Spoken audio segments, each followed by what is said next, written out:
भारत अपने पहले integrated air defence weapon system का पहला सफल उड़ान परीक्षण कर चुका है। इस सफल टेस्ट से पाकिस्तान की टेंशन बढ़ गई है और इस सिस्टम को सुदर्शन चक्र नाम दिया गया है, जिसकी झलक आप इन तस्वीरों में देख सकते हैं। भगवान श्री कृष्ण से प्रेरणा पाकर के हमने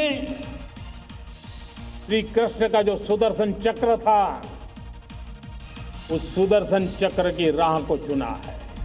जमीन पर तैनात स्वदेशी डिफेंस सिस्टम और आसमान में उड़ते 3 target air defence weapon system ने जैसे ही खतरे को डिटेक्ट किया, हवा में ही तीनों को मार गिराया। इसके काम करने का तरीका एकदम सीधा है, यानी जैसा खतरा पलटवार भी ठीक वैसा। जिसकी बानगी ये तस्वीरें हैं।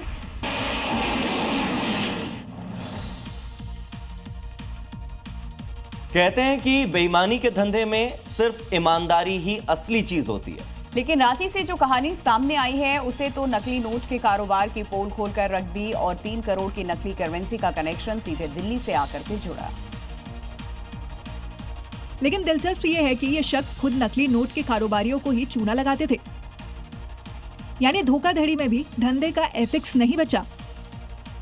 नोटों की गड्डियां देखिए, आरोपियों के हाव भाव पढ़िए। सोचिए, रांची तक जिस धंधे के तार जुड़े हैं, वो नोट दिल्ली में छप रहे हैं। रांची पुलिस की छापेमारी में तकरीबन 3 करोड़ रुपए के नकली नोट बरामद हुए हैं। इस धंधे को दिल्ली का रहने वाला नीरज ऑपरेट कर रहा है। ग्राहकों को नकली नोट का बंडल 40 से 50 हजार में बेचा जाता था। लेकिन नकली नोट की सप्लाई में भी ठगी हो गई, क्योंकि बरामद नोट चूरन लगे हुए थे। खबर दिल्ली से है। दिल्ली के आईजीआई एयरपोर्ट पर करीब 25 करोड़ का गांजा जब्त किया गया। एयरपोर्ट पर सिंगापुर से आए एक शख्स की जब तलाशी ली गई तो ये गांजा जब्त किया। उस आरोपी के बैग से करीब 25 किलोग्राम गांजा मिला है। आरोपी के खिलाफ एनडीपीएस एक्ट के तहत केस दर्ज कर लिया गया है। तस्वीरें हम आपको दिखा रहे हैं। तकरीबन इसकी कीमत 25 करोड़ रुपए आंकी गई है।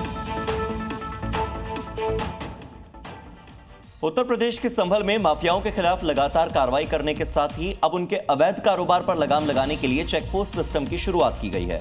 इसके बाद खनन माफिया हो या फिर अपराधी, उनका फरार होना मुश्किल ही नहीं बल्कि अब नामुमकिन हो जाएगा, क्योंकि जिले में एक नहीं बल्कि 5 जगहों पर चेकपोस्ट की शुरुआत की गई है। अपराधियों पर शिकंजा कसने के बाद योगी फोर्स के सिंघम कृष्ण विश्नोई का फोकस अब खनन माफियाओं पर है, जिनके खिलाफ एक्शन के लिए अब इन चेकपोस्ट को एक्टिवेट किया गया है। संभल एसपी कृष्ण विश्नोई ने दावा किया है कि इसका फायदा कई विभागों को मिलेगा और जिले की सुरक्षा चौकस होगी। गौरतलब है कि जिले में खनन माफिया लगातार सक्रिय हैं और पुलिस के लिए बड़ी सिरदर्दी बने हुए हैं। खबर यूपी से, जहां अवैध मस्जिदों और मजारों पर तेजी से एक्शन हो रहा है। अलीगढ़ में भी ऐसा ही एक्शन देखने को मिला। अलीगढ़ के रेलवे स्टेशन पर बनी 2 अवैध मज़ारों को कड़ी सुरक्षा के बीच हटा दिया गया, जिसकी तस्वीरें सामने आई है। सुरक्षा बलों की मौजूदगी में प्रशासन की टीम ने कार्रवाई को अंजाम दिया और अवैध मज़ारों पर हथौड़ा चलवाया। यहां रेलवे की जमीन पर लंबे समय से हो रहे अवैध कब्जे को लेकर ये बड़ी कार्रवाई की गई और इसी दौरान रेलवे के परिसर में अवैध रूप से बनी 2 मज़ारों को भी तोड़कर ध्वस्त कर दिया गया। इस दौरान पुलिस और प्रशासन के वरिष्ठ अधिकारी मौके पर मौजूद रहे। कार्रवाई को देखते हुए इलाके में सुरक्षा व्यवस्था भी कड़ी कर दी गई। ये मज़ार रेलवे की जमीन पर कई सालों से बनी हुई है। रेलवे के विस्तार और निर्माण कार्य में लगातार बाधा बनने के चलते इन्हें हटाना जरूरी हो गया था।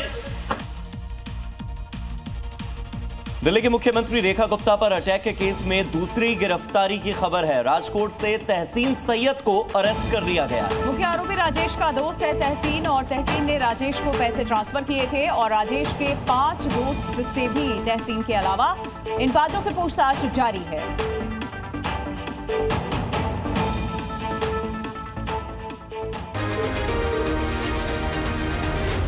Zee News.